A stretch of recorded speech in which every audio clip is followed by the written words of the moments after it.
One Percenter Podcast with Sam Bakhtiar, bringing you the 1% knowledge to help you reach your full potential. Learn what it takes to rise above the 99% and become a 1%er.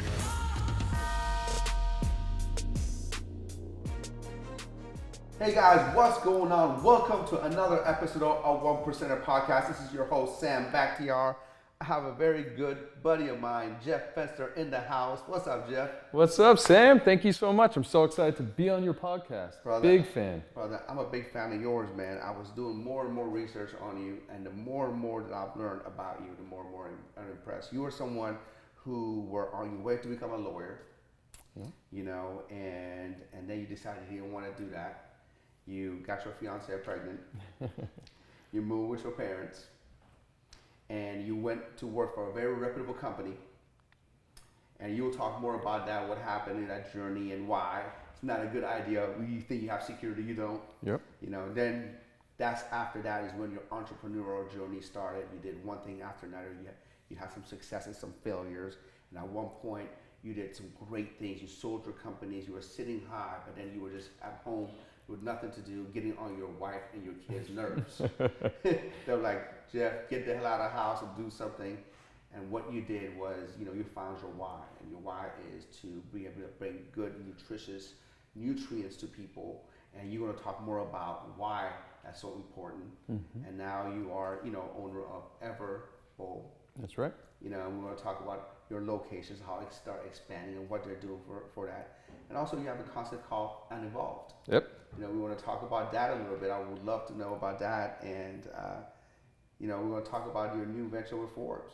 Absolutely. You know, I'm excited, man. So from here on, man, I give a little introduction. You've done so much, man. You're doing so much things. I want to make sure I cover all that. And now I'm going to let you talk. I'm going to shut up. Okay, yeah. You want me to start at the beginning? Absolutely, please. Sure. So, yeah, I went to law school to be a sports agent. At least I thought I wanted to be a sports agent.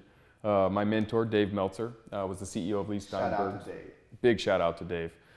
He was the CEO of Lee Steinberg Sports Agency, and I had interned with Dave all through high school. I've known Dave since I'm 4 years old, and he was a big brother to me before he even got onto his professional life, just when he was a teenager. So I got to experience all the different facets and learn so much business from him early on. And one of the things that really helped me was the ability to learn before you earn. And get that knowledge and be exposed to so many amazing people and business opportunities and just see how business was run long before I knew what I was doing or even had any inclination. Learn before you earn. Yes, learn before you earn and investing in yourself. And you know, I didn't get paid, I was an intern, but that actually, I got paid more by being an intern than getting a check. 100%. And that's something I'd love to dive into more as we go. But just to give you the backstory, so I went to law school. I graduated undergrad at 21, 3 years at University of Arizona, and did two things. I enlisted in the Marine Corps and applied to law school. And if I didn't get into law school, I was going to be a Marine. And I got into law school. I was like, I'm going to be a sports agent. So I went to law school and graduated at 24. And I was engaged and had a little daughter and needed to make money and decided I didn't want to be a lawyer or an agent. You actually graduated from law school? I did. Okay, wow. Yeah, graduated. So you are a lawyer? I could be. Yeah, you are. I'm not taking any clients, so yeah, don't. But so I was under the impression that you were on law school, you dropped out. And, oh no, I graduated. Yeah, nice. Yeah. My parents have this strict thing with me, and they taught me young: if you start something, you finish it. I love it. You know, even though I didn't want to do it anymore, quitting is not who I am. If I start it, I finish. Doesn't mean I have to do it tomorrow, but I'm finishing what I start. I love that concept. Yeah. So I finished, and it gave me the opportunity as a fallback plan. You know, I can always be a lawyer.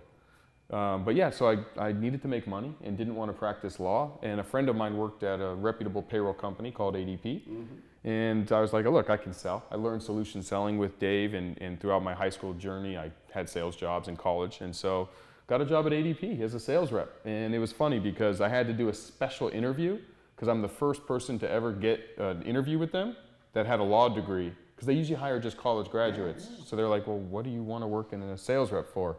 And they didn't understand. You're a little overqualified. Yeah, and they didn't understand. And I was like, no, I just, I have that as my degree, but I needed to. They probably thought you did something bad at this bar. There's something more to it, So.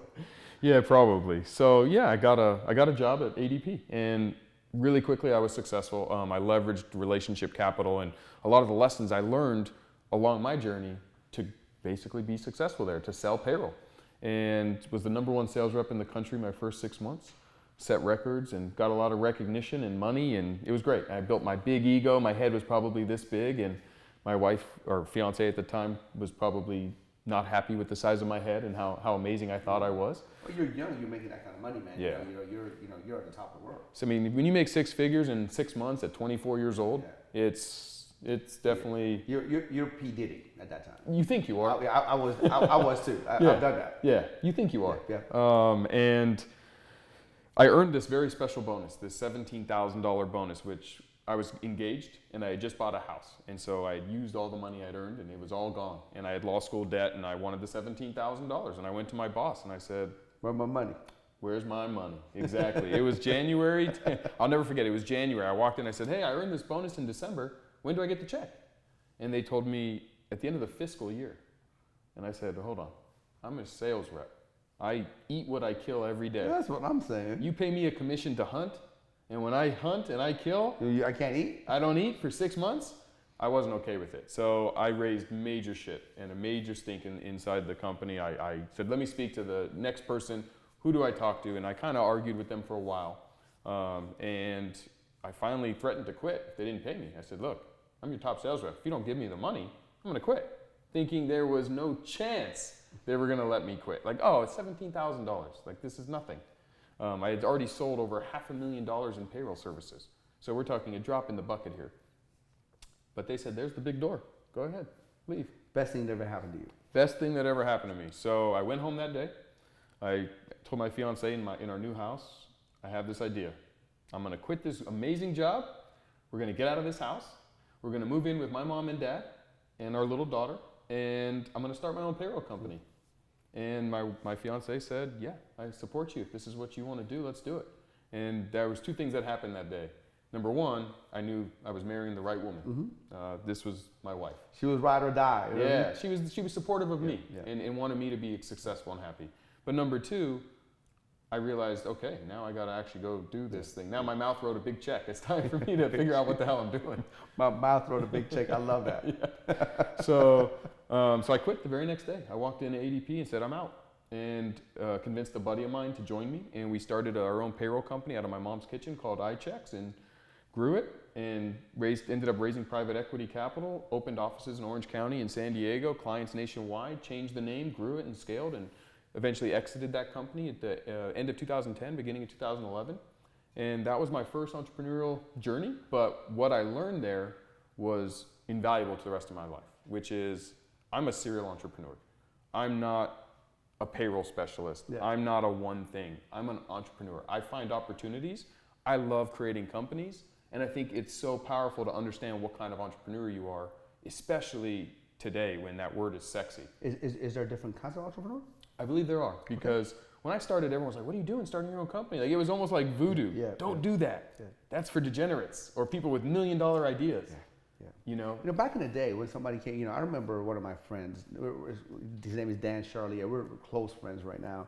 It was like 15, 18 years ago when I started my business. He comes up to me, he wanted to sign up for my personal training program.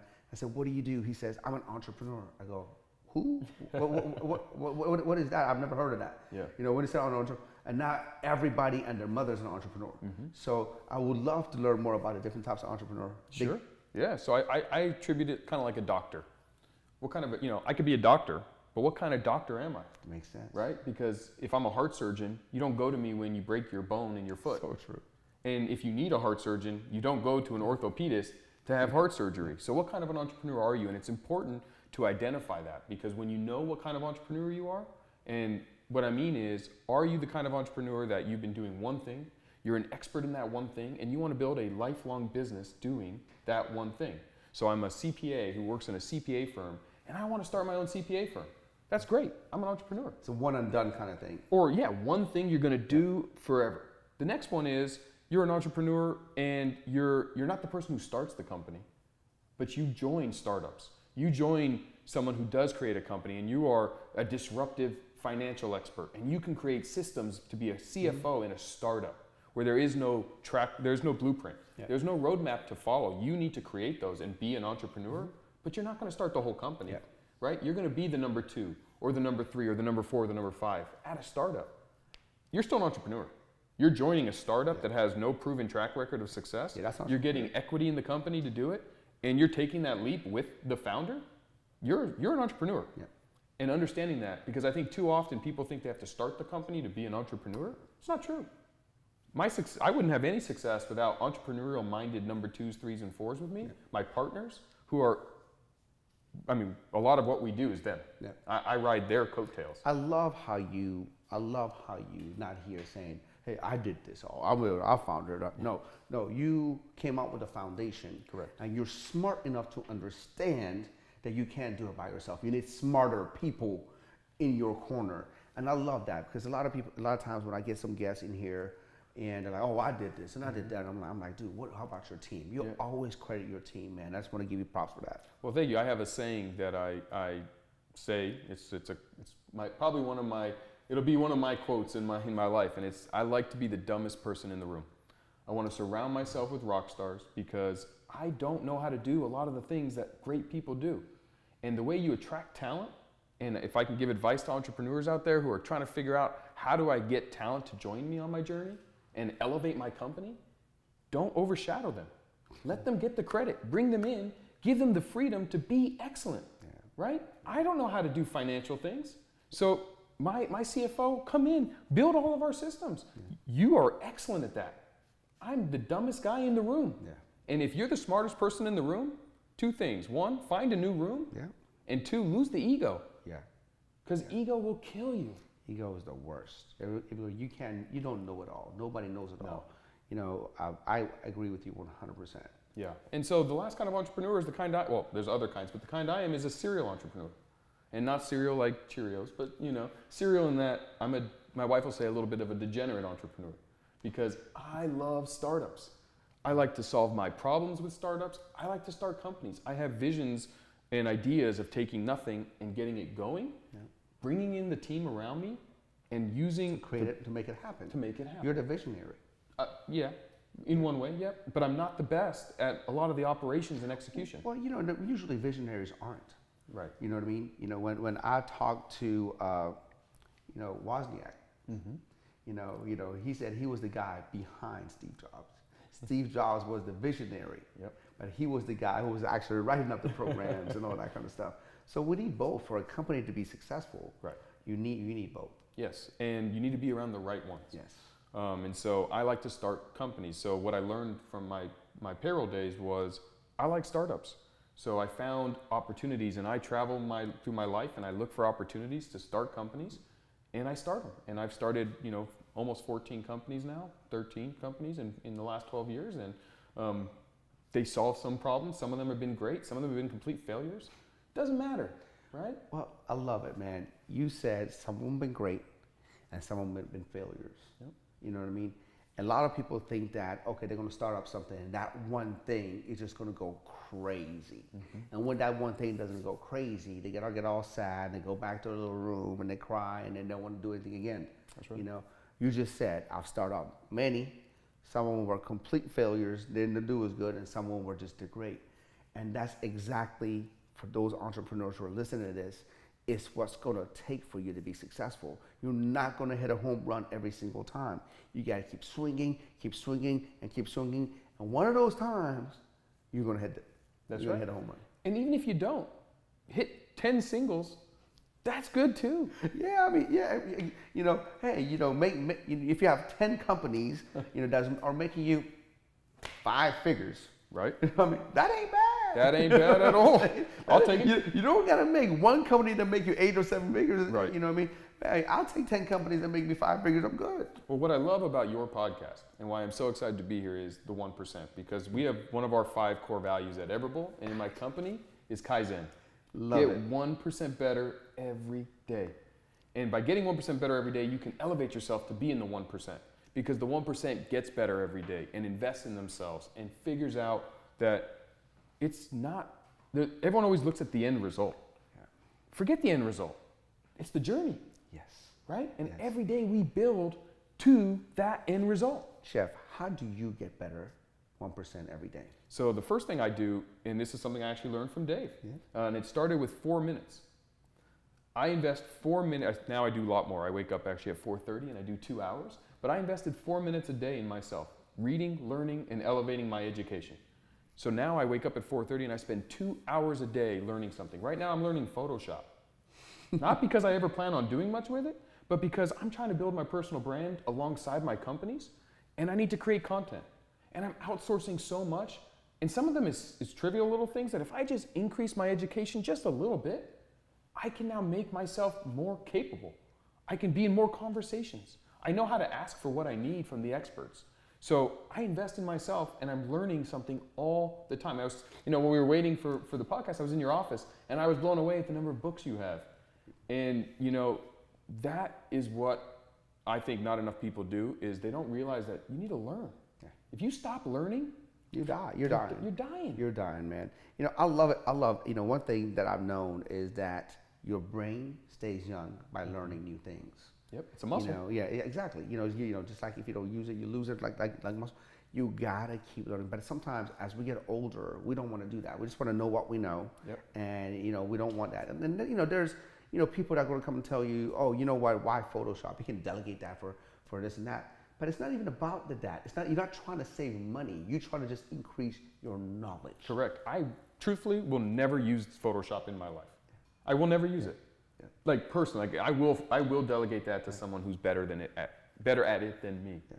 But what I will tell you is, by learning just a little bit of Photoshop and accomplishing that, my brain now understands a little bit more about, hey, this is what they need to make the content better. Yeah. And then from there, I could be in a conversation with someone who knows it, and I know enough to be a little bit dangerous. A little conversational, not like, oh, I don't know. Right.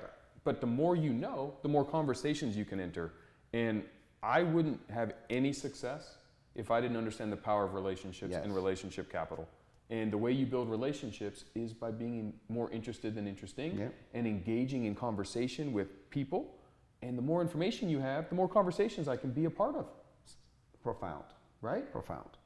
So if I don't know anything about Photoshop or construction or finance or this or that, you can't talk to anyone that knows that. Yeah, you'll be like, yeah. And I can tell you that Everbowl, our branding, I think is the best there is. I wasn't responsible for any of it. Eric Brosell, our chief branding officer, was. And I can tell you that we struck up a conversation because I was doing digital marketing at the time, before this was even in the mindset. Like, we met and we got introduced because someone knew that he was in branding and I was in digital marketing. And he thought it'd be great to connect us. So I was fascinated to learn what he knew to help my clients. Yeah. And I was interested in him. And when you're interested in people, they want to tell you about themselves, and you build the relationship, right? Yes. And those relationships, there's a famous quote, your network is your net worth. Yeah, so true. Right? Yeah. And so learning and investing in yourself, it also shows those around you that if I'm willing to do it, you have no excuse. Jeff, the other day I was tripping out because I was sitting down with Isaac talking. I said, you understand the people's phone numbers that are in my Rolodex right now? Like, I can at any time call this person and this person and this person and this person and this person, and then I'm like, I have access to these people. I can text them right now and ask them a question. And to me, not that I want to disrupt them. Sure. And to me, that's huge. That's huge. You're so much more resourceful than not having any contact. It's incredible. Like, I'll just tell you, when I started my payroll company, I did not go door to door cold calling people. That is not how I built the business so fast. What I did is I reached out to my relationships, and I said, I'll use Dave Meltzer. I reached out to Dave and I said, Dave, you've been in business so much longer than me. I've interned, and I didn't say all this, but basically the gist of it is I interned with him and earned the right to ask for help by giving him first and paying it forward, and being that intern for him for years and demonstrating that I'm capable, I'm knowledgeable, I want to learn, and I was hardworking and I was dependable. That when I started, I said, Dave, can you help me? I have a favor. Can you reach out to a couple hundred business owners that you know that have payroll services and make a warm introduction? And he says, sure. So he makes a warm introduction to 300 businesses for me. I close 175 of them. Well, you understand the power of relationship equity. Yes. You know what I mean? And for you to be able to have that, you first have to give. Yes. You know, I remember, I was dating a girl. This was years ago, and there was, all her friends' birthdays was coming up. And she goes, no, I don't feel like going. I'm like, she's your friend. I'm not going to go to her birthday. No, I don't feel like going. So she didn't really go to anyone's birthday and all that kind of stuff. And then all of a sudden, her birthday was coming. And, she invited all her friends. None of her friends came, and she was so sad. I'm like, no big deal. Let me call my friends, and I'll bring my friends. And I'm like, look, you can't expect people to do for you if you don't do for them. That's right. So you first go in there by giving. When somebody comes up to me and say, Sam, can you help me get an introduction to this person and that person and that person? I'm like, look, why don't you do something for that person first? Mm-hmm. Why don't you buy one of their courses, one of their books? Show that you're interested in that person. That's right. So this way they understand, hey man, this guy is somebody who's interested in me, not just, hey man, give me an introduction. Yeah, I mean that's it. You pay it forward first. You give before you receive. I think of it like an ATM machine. Relationships. If you're always withdrawing money from your bank, you run out of money. But if you make deposits into those relationships, how can I help you? What can I do for you?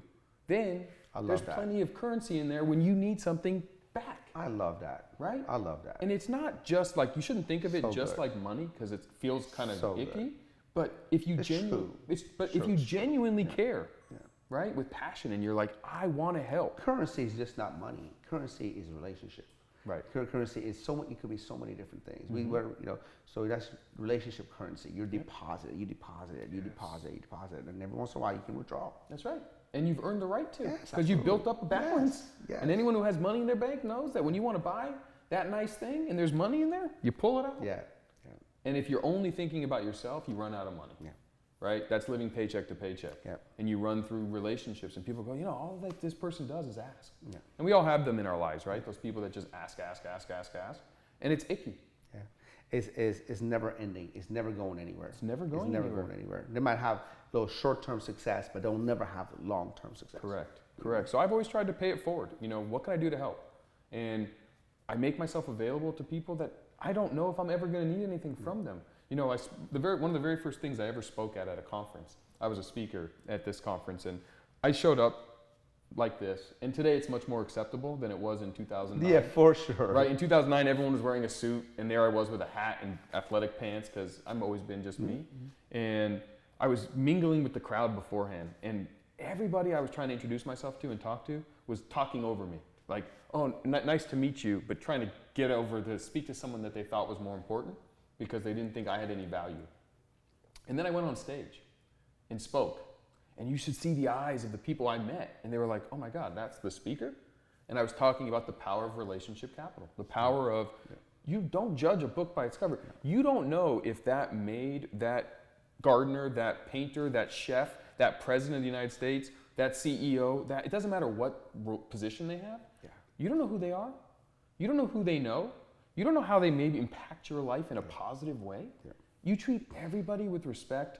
You build relationships. The more people and the more champions that you have in your corner, the more opportunity you have. Dude, this is amazing. Now, tell me when, when you sold your business, one of your business, and you're just home, kind of kicking back, and what happened then? I mean, tell me the conversation that went on with you, your wife. And and then what inspired you to start up Everbowl? So 2016 was the year I started Everbowl, and I was really kind of just floating. I had a bunch of ideas of what I wanted to do. I was going to just open an office, and so I had a lot of ideas, and I was like, one of them has always been I wanted to help people be healthy. I'm a bit of a hypochondriac. I'm afraid of illness, and so I research it. I learn a lot about disease. And I've learned about all the things that are killing us: heart disease, stroke, obesity, cancer. The majority of them are inflicted by our behavior, by our lifestyle. Yeah. Some of them are genetic, and those ones are not the ones I'm talking about, but so much of the diseases that are hurting us are environmental, they're choices. We don't move our bodies, and we don't eat right. And I'm like, my daughter's older now, she's 14, but when I started Everbowl, she was like 10 and 11. And what was my legacy going to be? Like, nothing I had ever done was really cool. Yeah. I mean, it was cool and it's making money or business, but it wasn't like it wasn't anything that would be a legacy. it wasn't anything that my daughter would be proud of her dad for. Yeah. And I was like, if I can help people, like my friends, because I was getting older, I was in my 30s, and so now we're starting to, I had a couple friends pass away from cancer. Those ones were probably more genetic because we were in their 30s. But I have friends that are dealing with diabetes, friends that are obese, friends that can't play the sports we used to play anymore because their bodies are breaking down. And I'm like, why?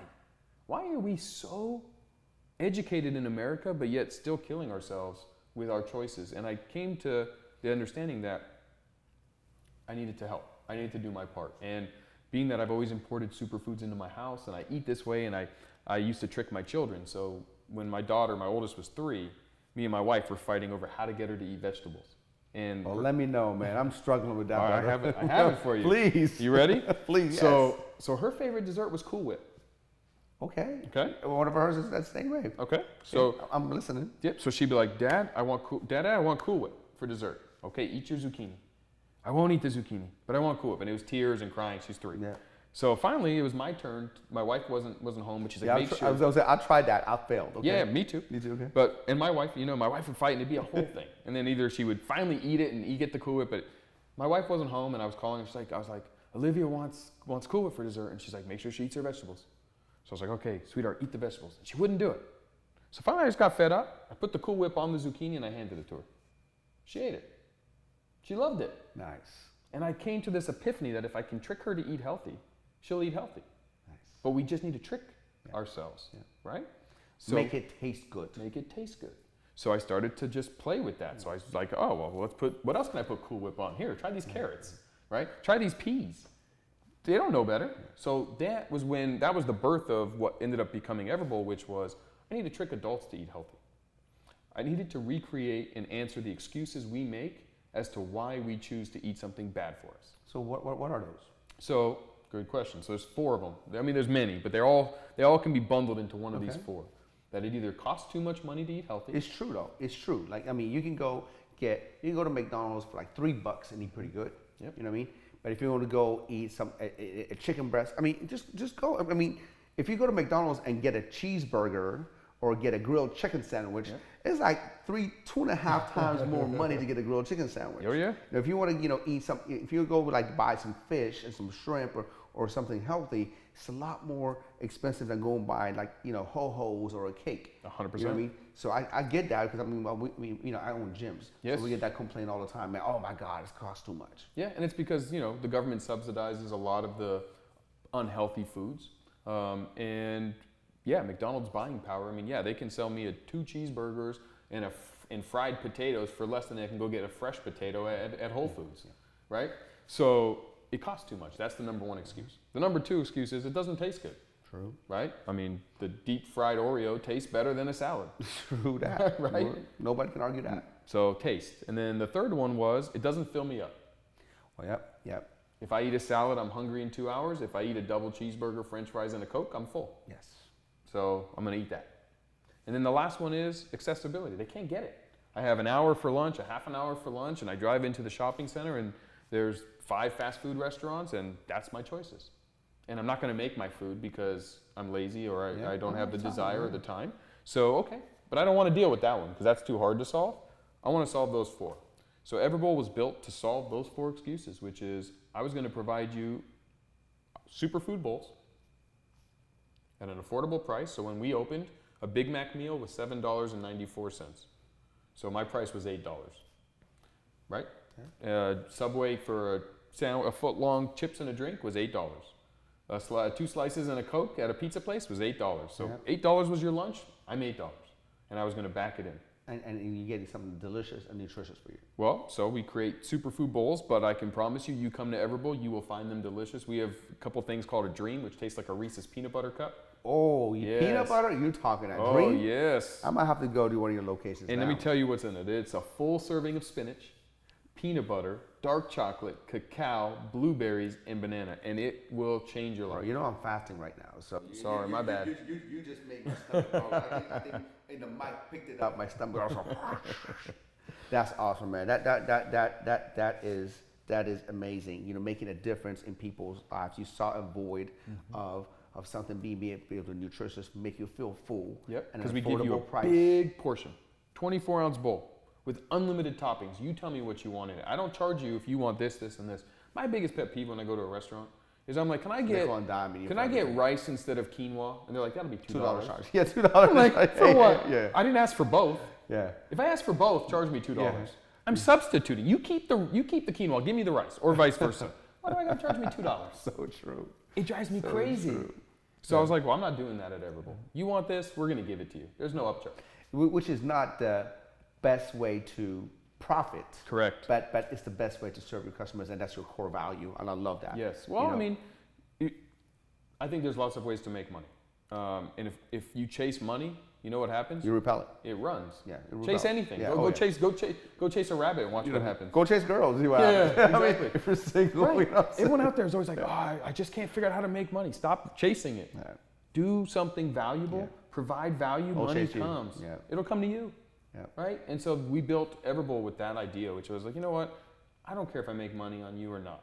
If you come in and have a great experience, you're going to go tell 10 people how amazing Everbowl is. Yeah. And then those 9 people are going to come in and they're not going to ask me for that expensive add-on. No. So I'll make money, a little bit of money on them. I love how you think. You know? You think in the long term. Correct. Not showing, okay, I got to get this margin on every single client. So I can see that you are a person of your relationship matters so much more than the transaction, Correct. Which is the key to business this day and age. I talk to my franchisees all the time. I said, you're in the business of results and relationships. Yep. That's the business you're in. So as long as you get people results and you build relationships with them, you're good. Mm-hmm. I mean, you couldn't say that better. I mean, we have just over 450 employees currently. I haven't franchised yet, but we are now. So I'm going to pick your brain later about franchise. Of course. But yes, we are franchising Everbowl for the first time, and I'm excited. But you ask all 450 employees, when they sit down at the interview, we tell them there's 2 rules to work at Everbowl. That's it. Make friends and have fun. Love it. That's it. Love it. Who wouldn't want to work there then? You know what I mean? Right. Oh, you would have said 2 rules. I'm like, oh snap. What? Usually they're like, what am I going to now? You know what I mean? Like, is it going to be so hard? I don't want to hear it. Right. And then when you say that, you just kind of like bring the guards down. That's it. Make friends and have fun. Yeah. And if you understand what making friends means, you don't lie to your friends. You don't leave them. If you set a date to go see the movie with a friend, you show up. So if you're scheduled to work with your coworkers, show up. Yeah. Show up on time. Yeah. Be friendly. Have fun. There's a thing and I've never lost this bet, but I'll bet anyone $100 that I could walk down the street, see a random stranger and get them to smile without saying a word. All I have to do is smile. Yeah. It's something in humans. If I smile, they smile. If I frown, they frown, right? And tough men sometimes mean mug, you're gonna get a mean mug back. Toxic. But if you smile, it's what happens. People smile back. Yeah. So it's amazing what you can do in a restaurant and get back to the customer experience. When someone walks in, smile. Yeah. Say hi. Get back to the human side of what we're doing, because food and music are the 2 things that we as humans use from every life event. The day someone's born, there's food and music. The day someone passes away, there's food and music. And every event in between, right? Food and music is what we as humans use in society and culture. So we're selling food. Let's just go back to what we're doing and make healthy living fun. And so more than Everbowl is Unevolve. Okay, so I saw you have a hat, and you have a shirt. Yes. So what is it? So Unevolve is our why. Your why. Our why. Yep. So Everbowl is a restaurant. I love Everbowl. Please go to Everbowl. But if you don't, and you go to my competitor, as long as they're an unevolved company, I support you. That's okay. Okay. And unevolve is a lifestyle, and it simply means to move and eat the way we were meant to. Live actively and eat stuff that's been around forever. Be good to your body. Move your body and eat real food. We all have vehicles, and we treat our cars better than we treat ourselves. So true. I always say that. It's incredible. Yeah. Like if I took a spoonful of yellow 5 and went to your car and tried to put it in your gas tank, you'd beat me up or call the police. But we ingest it every day. It's true. I mean, like I can't, who can argue with that? Right. It's funny. I was speaking at an event in Chamber of Commerce, and I saw, outside everybody had like BMWs and Navigators and Escalades and all that kind of stuff. And then when I came to speak, right before I speak, man, people were eating like sausages and like just junk, pastries and all that. And everybody was like overweight. And I was like, man, it was bothering me, Jeff. I was like, I'm going like this. I'm like, man, I don't want to speak here. I was like, it's like killing me. And I went up there. I'm like, all right, man, here we go, man. It put me in a rare form. And I came up there. I'm like, hey, I'm supposed to speak here. Do you guys want me to tell you the truth, or do you want me to sugarcoat it? To tell me which one you want. They're like, oh, tell us the truth. Tell us the truth. I'm like, okay, you asked for it. Yeah, get ready. I go, look. You guys have navigators outside, Beamers, Benzes, and Escalades. And I know because I have one of those. You take 91 octane in those, in your cars. But you're coming here and you're putting the 87 in your body? I go, you gotta be kidding me, right? I'm like, hey, don't make me point you out. I know you are most of you are here overweight. Come on, man. And when you say that, man, it just like strikes a nerves, and for some reason we treat this car, I know you just, were in an accident. Yep. And your car got totaled. Thank God nothing happened to you, but a car is replaceable. That's your right. body's not. That's right. That's right. And just like we treat our cars, we should think of ourselves that way. Yes. Because I didn't get a scratch on me because I take care of the car, right? The seatbelts worked. Yeah. The car works. It gets me from where I need to go, and luckily I didn't get a single scratch. No one did, thank God. Yeah. But yeah, we just don't understand. So Unevolve is a lifestyle. It's what we want to promote. It's what I want to promote. I want to help people. Take the stairs. I saw this thing I think it was a Men's Health. If you take the stairs 3 flights or less for an entire year, you'll lose 6 pounds. That means that if you go somewhere and you're going 3 flights or less, don't take an elevator, don't take an escalator, take the stairs. Find ways to micro workout. Park furthest spot away from the grocery store. I do that at the mall all the time. Right. To get my walk in and not to get a dent. Car. not to get the dent. It's amazing how many spots there are. You always got to park the nice car over there. But do it. If you start doing those things, you don't feel like you're working out, but you are. Yeah. Right? You're finding ways to start burning an extra couple calories without having to go to the gym. Because so many people are like, look, Jeff, I hear you, but I don't have time to go to the gym. I don't like going to the gym. I want you to go to the gym. You should go to the gym. Your health you will never care more about your health until you don't have it. So true. It is the most important thing you have. I can't take care of my kids if I'm unhealthy. I can't love and take care of my wife if I'm not healthy. I can't grow my businesses if I'm not healthy, and I can't be a good friend if I'm not healthy. So you have to be selfish, and you own gyms. I'm preaching to you, But yes, people need to go to Sam's gyms, buy a franchise from Sam, build this. Your body is what you need to take care of because that is your foundation. So why is it called Unevolve? Because we're over-evolved in society. Technology is great, but it kills our health. So true. I don't have to move anymore. I can order my groceries from my phone. True. I can order every task around my house be done with a smartphone. I can turn lights on. Gosh, man. I don't have to move. I'm guilty of that. Me too. We're all guilty of it, right? Technology is great for everything but health. We also don't eat real food anymore. So true. Right? Nature, whether you're a vegan or you're paleo and you eat meat or you're pescatarian, whatever you are, as long as it's real food, your body knows what to do with it. It's designed for it. It's designed. You eat a piece of fresh fish or a salad or fruit or nuts or seeds or chicken, your body knows how to take care of everything, and that's it. When you start eating man-made, laboratory-created foods, your body doesn't know what it is. There's actually a foreign substance going inside of your body. You're doing a drug without the benefit of the fun part why people do drugs. Yeah. You're literally ingesting your body. You're killing your body. And I'm guilty, right? Everyone is. We're not perfect. My daughter eats M&Ms. I'm gonna probably eat a few.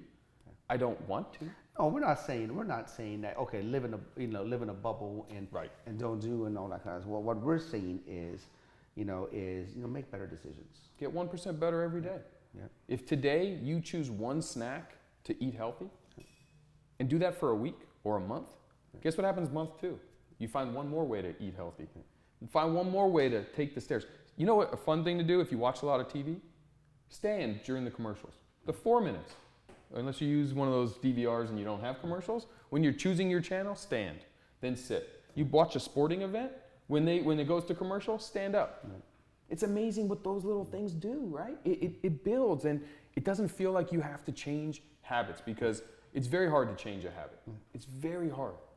And that's why, I always look for ways like tricking my kids to eat healthy or launching Super Fuel Coffee, our coffee line. Oh yeah, you have a coffee line coming up. Yeah, it's out. It's right now. You can get it on Amazon and in our stores. And a couple Sprouts locations, and it's superfood-infused coffee because you might not want to go eat superfood bowls. You might go, I don't eat that way. Okay. Well, you drink coffee, don't you? I mean, look, Starbucks is packed. Yes. You know what I mean? So now you introduce superfood in coffee. Yes. So now you get what you want, and you also get what you need. That's right. It's the world's first acai-infused coffee. And our unique selling proposition is simple. You drink coffee every day, but you don't always eat superfoods, so drink superfoods with your coffee. Get the antioxidants, get the health benefits without changing anything. And I promise you it tastes good. If you buy it and you don't like it, that's what I was going to ask you, man. Call me and I'll refund you myself. Hey, you got nothing to lose, man. Nothing to lose. You get your superfood, you get your coffee, and the man said it's going to taste good. I promise you it tastes good. You can check our reviews on Amazon. We got no 1-star reviews, all almost 80 or 100 5-star, 4.7-star reviews. People like it. It's coffee. It tastes really good. Trust me, we spent a lot of time to make sure it tasted good because I want to help people be healthy, and that's my mission. And then just getting to do my 2 biggest passions outside of my family is entrepreneurship and health and wellness. And so getting to launch superfood companies and health companies and continuing to use a vertical integration approach of starting other companies to do it has allowed us to grow and scale. And we're excited because the next part with franchising was I love entrepreneurship and I want to help people. Now you can help entrepreneurs. I can. Become successful. Yes, because we're offering a franchise cheaper than anyone out there in our space. Nobody can open a franchise as cheap as we can because we've revolutionized how we build stores. That is amazing, man. One of my biggest satisfaction, and you'll see this very soon. Mm-hmm. One of my biggest satisfaction is one of my franchisees call me or send me an email, say, Sam, you changed my life. With the camp, we were all living in a 1-bedroom apartment, and now we're able to have each of us a room. Sam, my lifestyle has totally changed. Hey, Sam, my husband was depressed. He hated his job, and now he's happy again. I got my husband back. All those things, man, it's just so amazing to see. And soon, with your journey as an entrepreneur and evolving to a franchise, it's not going to be easy. Franchising is hard. Yep. Franchising has a lot of rules, and there's a lot of paperwork, and there's a lot of things that goes wrong with it. But the reward of you changing people's lives and create something that not only helps the customer really live a healthier, just like we have, but it also helps the business person behind it, be better. So that's amazing. Yeah, because we just finished our FDDs about 3 weeks ago, and we were never going to franchise.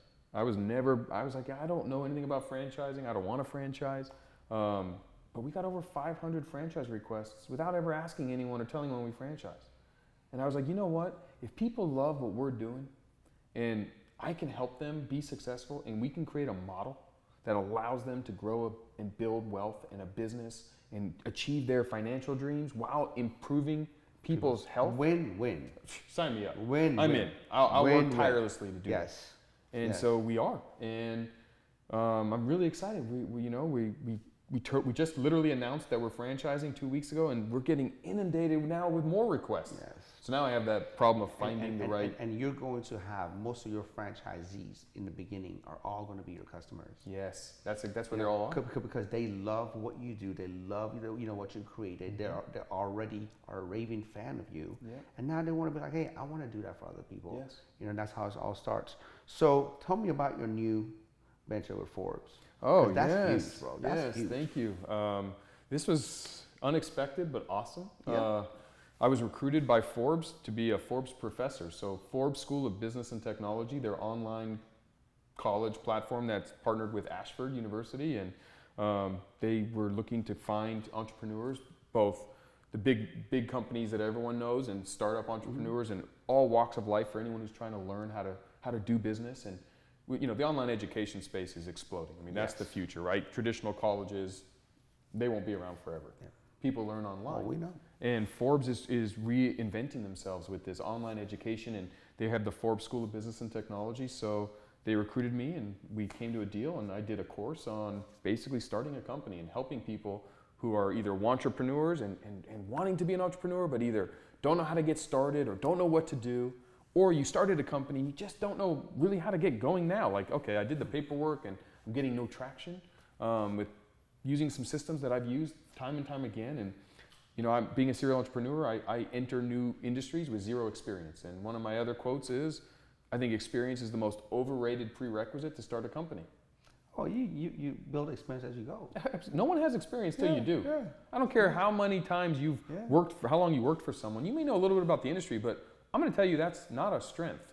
Yeah. I entered the restaurant space with zero restaurant experience, so I didn't do what every other restaurant does, and I didn't look like every other restaurant. Yeah. We stood out. I didn't charge you $2 extra for an add-on, right? Because I didn't understand what prime was, prime cost. I didn't know these things. So with Forbes, I get to really launch this course and teach, and my Forbes course is coming out soon. That's what an honor that is. How many people can say, they work with Forbes? I mean, that's like, didn't Bruno Mars have a song about it?